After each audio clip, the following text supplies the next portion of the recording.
Hi, Assalamualaikum warahmatullahi wabarakatuh. My name is Omar Saizan and my student ID is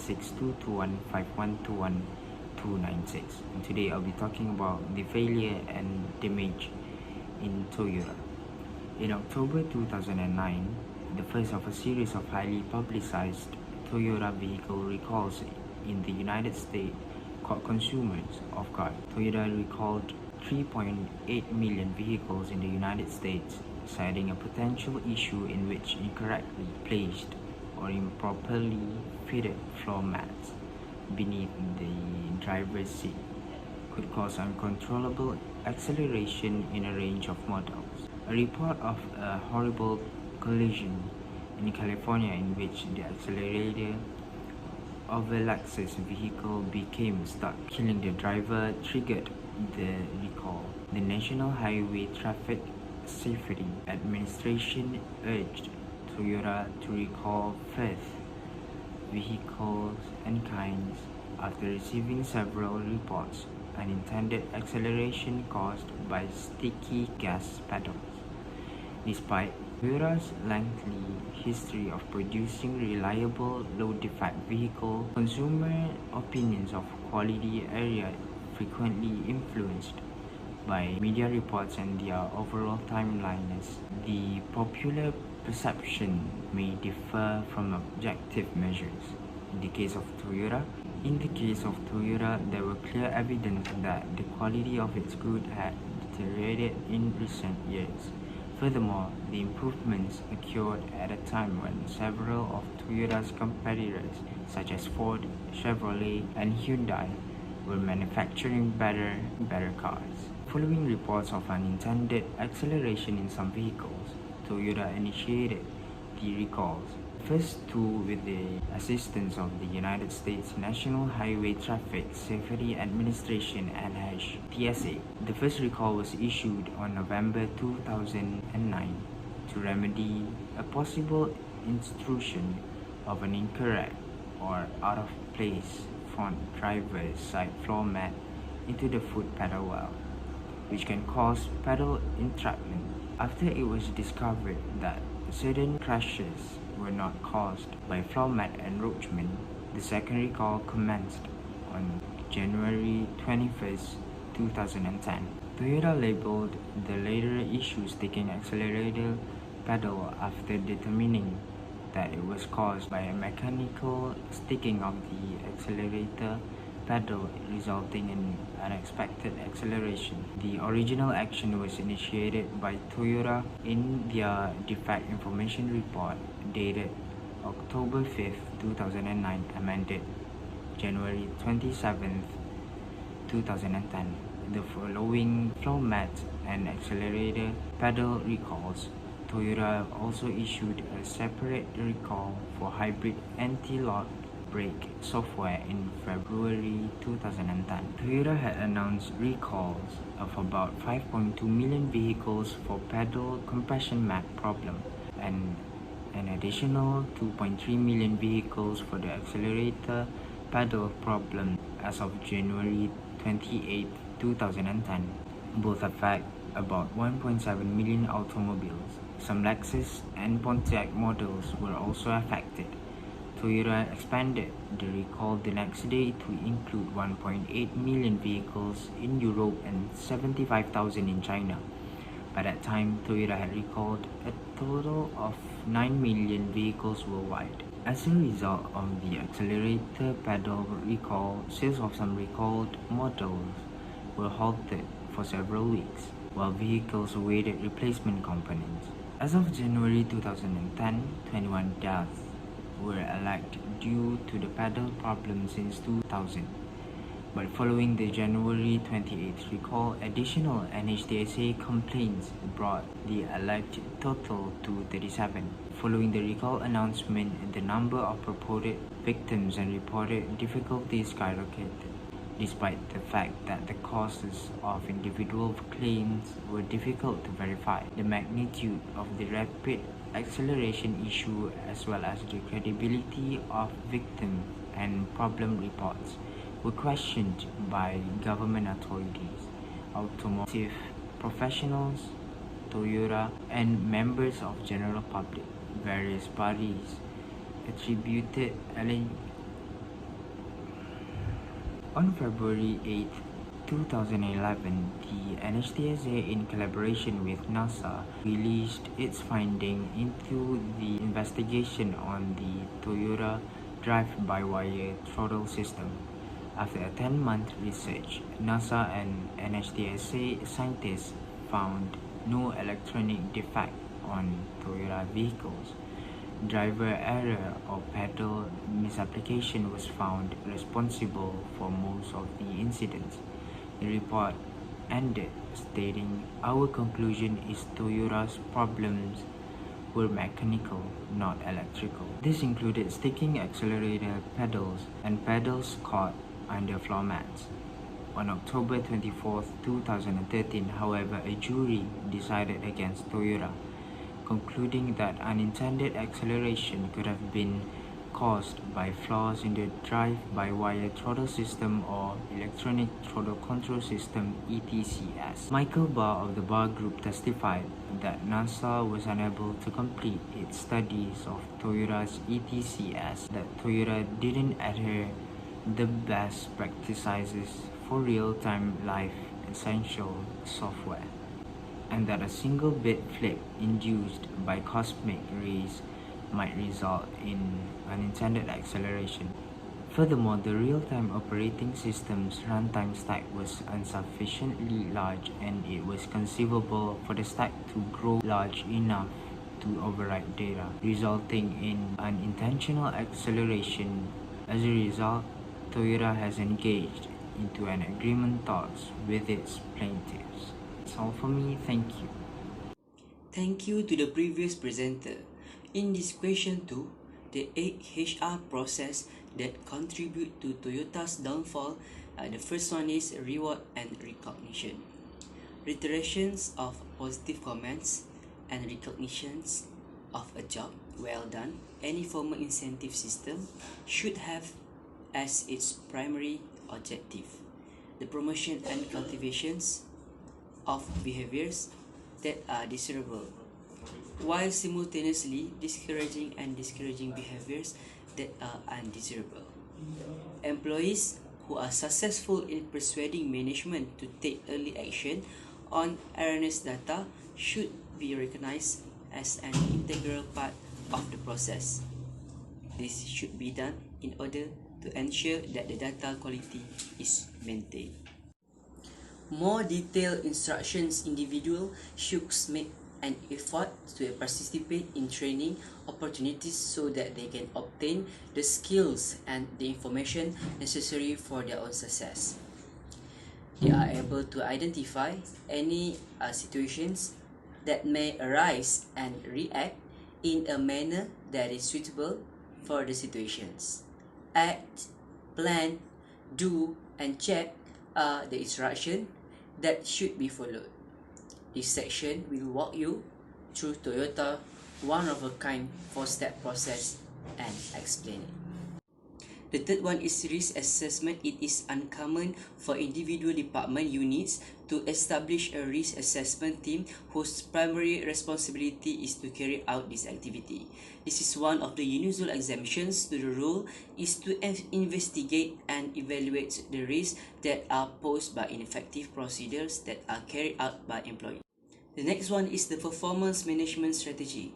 The purpose of a performance management process is to routinely monitor or analyze performance in order to recognize problematic behaviors before they become more severe.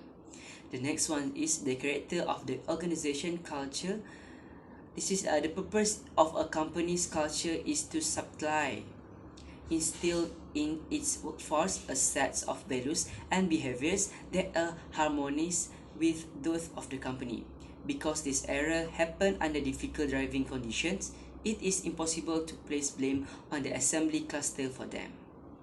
The next one is training future leaders and making plans for their replacement. Leadership development and succession planning are meant to ensure that key leadership roles are filled by a varied group of leaders who are able to make decisions and possess the requisite skills. This is accomplished by ensuring that these individuals have the appropriate abilities. The retention strategy comes in at number 7 on the list. A program that was developed for this very purpose has as its primary objective the attractions and retention of high achievers and talented individuals who are critical to the success of the company. The next one is recruiting. The objective of effective recruiting is to discover high-performing individuals who have the necessary abilities and experience to be able to deal with even the most difficult situations. Okay, for a little bit comment, in my opinion, the failure of Toyota was not due to the actions of a single individual, but rather to a sequence of interconnected errors that were committed across the entire business. The failure of management was due in large part to the involvement of many different company functions, including government relation, customer service, public relations, and vendor management. One of the most important things that you should take away from this experience is that HR needs to test and evaluate needs frequently in each process. And lastly, here is some recommendation for the Toyota. For the first one, Toyota should checking and following up on result. That's something that should be done by HR department to ensure that the plan is being implemented as intended, and to also receive comments on how the plan could be improved.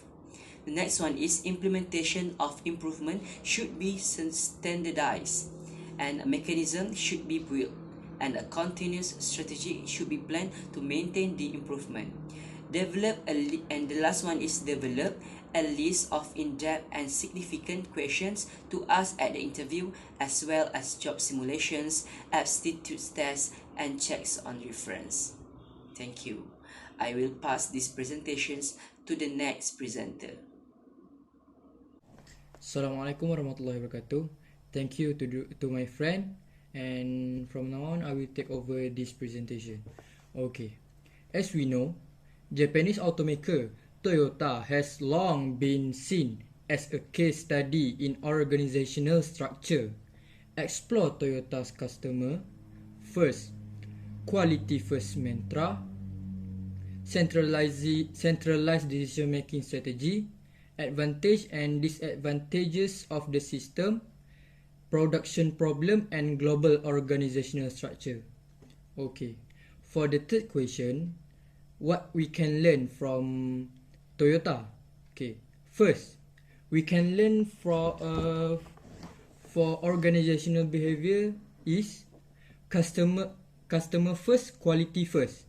Okay, for this point, customer first, quality first is the policy that drives Toyota. How is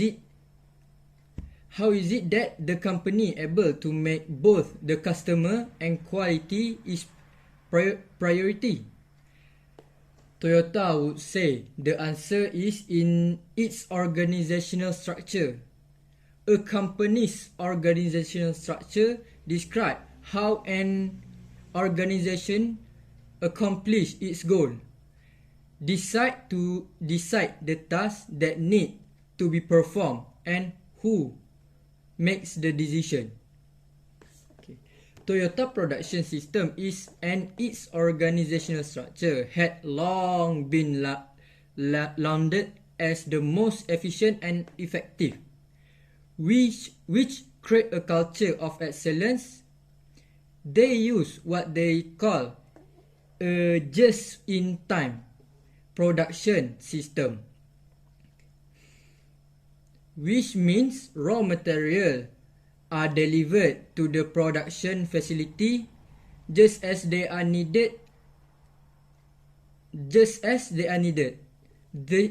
level of production is possible because of Toyota organizational structure, and that structure has undergone some significant change since 2013. Let's look more closely at the organizational structure of the company before 2013, and then take a look has changed and why? Okay, for next point is centralized decision making. For most of its existence, Toyota organizational structure was based on a traditional Japanese business hierarchy in which the most senior executive make all of the decision for the entire organization. It is typified by little delegation of authority and all information flow one way from the top to down. For example, executive in United States plants are closely monitored by a Japanese counterpart who make sure the American executive is following structured protocols. This is called centralized decision making. While centralized decision making support the business goals and strategy identified by the board of trustees, it also means that as a whole, the organization reacts slowly to external threat or internal weakness. Thank you to the moderator.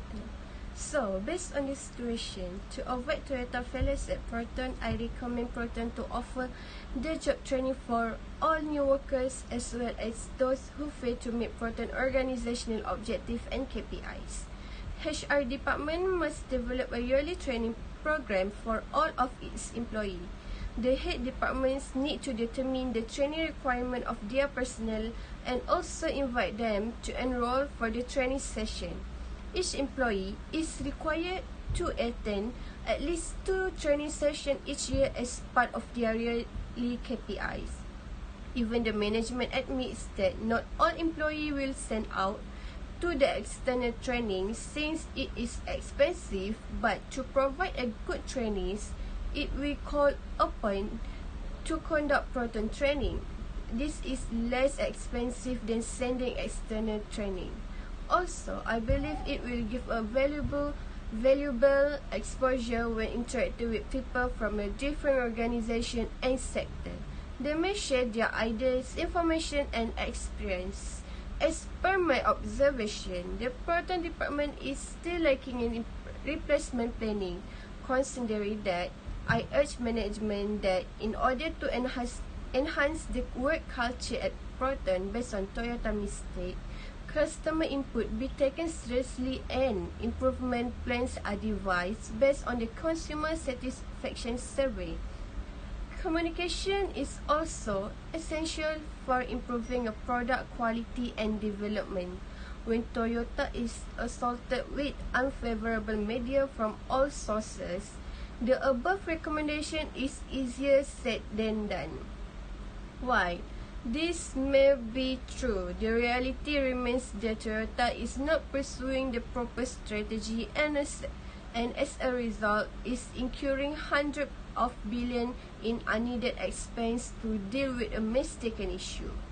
Last but not least, I can advise to the management on how to enhance Proton work culture in view of Toyota failures.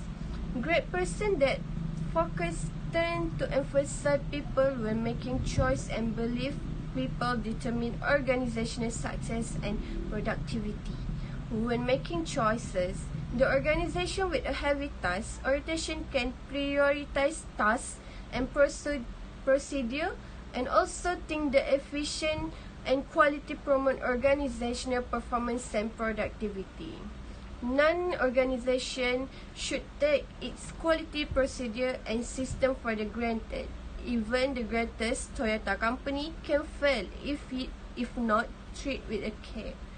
Thank you. I will pass to the moderator to summarize the Toyota company.